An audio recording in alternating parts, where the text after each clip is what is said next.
members of the press. Thank you for joining me here today on such short notice. I stand before you to address a grave and concerning incident that unfolded in the early hours of January 3rd, 2018. An act of aggression that has claimed lives, damaged property, and disrupted the peace of the international maritime community. The National Security Agency has provided detailed information regarding a reprehensible attack on two U.S. flag merchant ships in the Red Sea by Yemen's Houthi rebels. These Houthi rebels, a Shia Islamist political and military organization originating from Yemen, have claimed responsibility for this assault. At approximately 7:51 a.m., a group of Houthi rebels operating several ships launched a calculated attack against the Maersk Length Limited, a commercial shipping fleet off of the Gulf of Aden. The attackers utilized three anti-ballistic missiles with devastating consequences. Specifically, the Lacerta, one of the targeted vessels, bore the brunt of this aggression. Two missiles struck the ship, leading to its eventual sinking at 8:15 a.m. Our initial reports indicate that approximately 5 members of its crew lost their lives, and $41 million worth of cargo was destroyed in the process. I extend my deepest condolences to the family of those affected by this tragedy.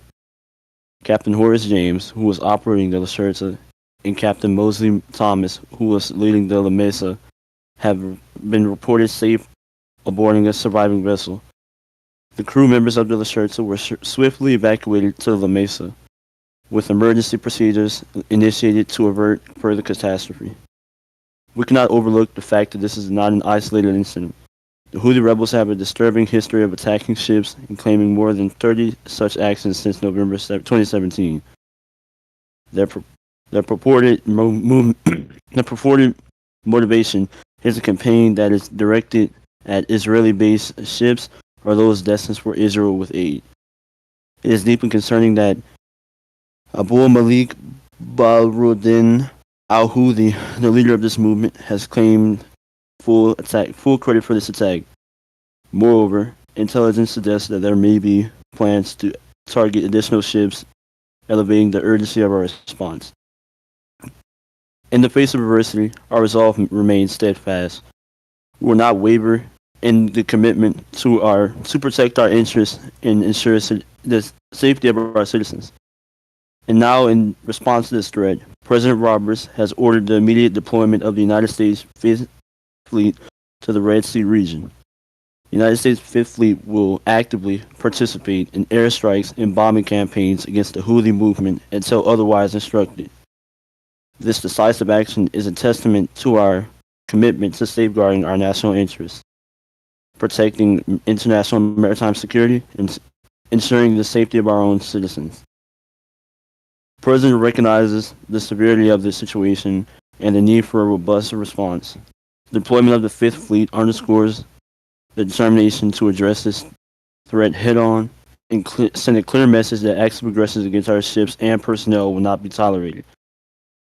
As we embark on this operation, rest assured that our military forces are well equipped and prepared to handle the challenges posed by the Houthi movement.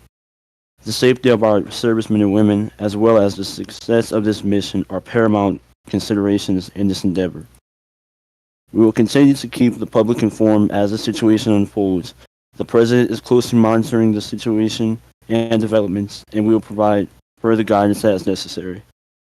Our thoughts and prayers go out to the affected families, and we remain resolute in our pursuit of justice and stability in the region. Thank you for your understanding, and we appreciate your ongoing support during these times. Now, at this time, I will take questions for anyone who has any. Just raise your hand in the crowd.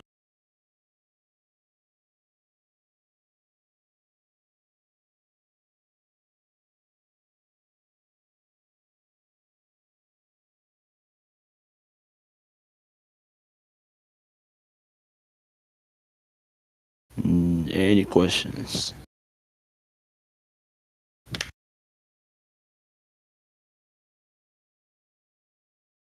All right. Well, I was just informed that we conducted an airstrike, killing a Houthi commander and 50 troops. but caught in the crossfire was a Yemeni government official. The Department of State and Department of Defense is cooperating and working with the Yemeni government to identify this official and do diplomatic solutions to this. It's very important to us to maintain our diplomatic stress on this because it is a very sensitive issue. So we will work with that Yemeni government. And we do send our condolences to the official, his family. Alright, if you have any questions, just raise your hand.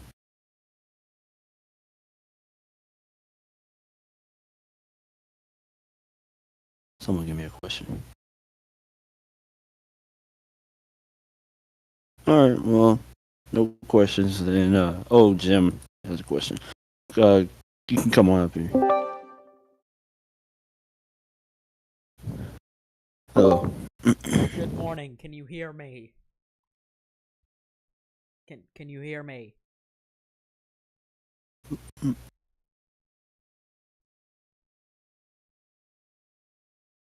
Hello. Alright, there you go. I can hear you now. All right. Hello. Yes, this is not Jim Roberts. This is Heth Sherkelman from News Nation. I had a question on you just said that a Yemeni official was just killed during the strikes. Is that correct? Yes, Mr. Echoman, it was. Yes. So how do you think the Yemenis are going to respond? And do you have any understanding on why the Yemenis official was there in the first place? Well, that's a good question, Mr. Heckelman.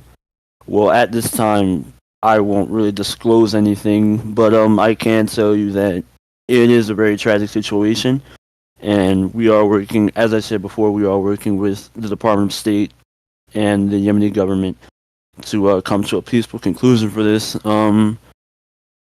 So as to why he was there, again, I won't comment on that because we don't have the facts straight, and I don't want to say anything that will affect us negatively.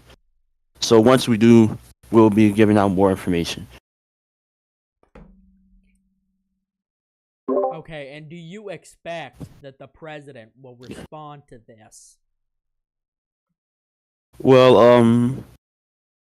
I suggest that he does because this is it's something big. It's someone got killed and we have to be held accountable. So I suggest that he does respond, but at the same time, it's war, and the unfortunate part of war is there will be casualties that we didn't expect to happen. And while this is a tragedy, we did take out a Houthi commander and 50 troops who were very dangerous and pose a threat to not only the United States forces in the area, but the people that live there. So I believe as how do I put this? We may have taken out a government official, but I do think that it was for a better cause. Okay. Yeah. You just said, if I can go back to what you just said, that this is war.